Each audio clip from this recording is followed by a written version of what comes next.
और अमेरिका की पाकिस्तान के लिए IMF प्रोग्राम की हिमायत। कांग्रेसमैन और ग्रीन ऐवान नुमाइंदगान में खिताब करते हुए उन्होंने मुतालबा किया कि अमेरिकी हुकूमत पाकिस्तान और आलमी बैंक की जानिब से इमदाद की फरहमी के लिए अपना किरदार अदा करे।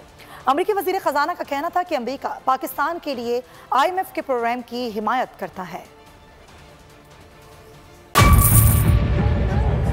बजट 2023-24 की सबसे बड़ी ट्रांसमिशन, बोल एक मर्तबा फिर सबसे आगे।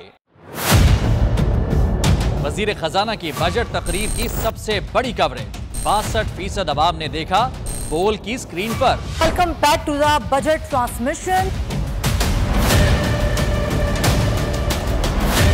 सबसे बड़े पैनलिस्ट और रिपोर्टर्स की बड़ी टीम ने बजट के लम्हे लम्हे की अपडेट से किया बाखबर अपनी आवाम को।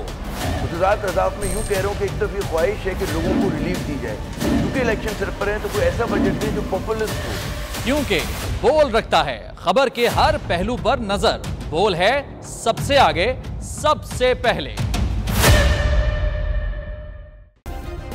सब्सक्राइब करें और बेल दबाएं ताकि कोई खबर रह न जाए।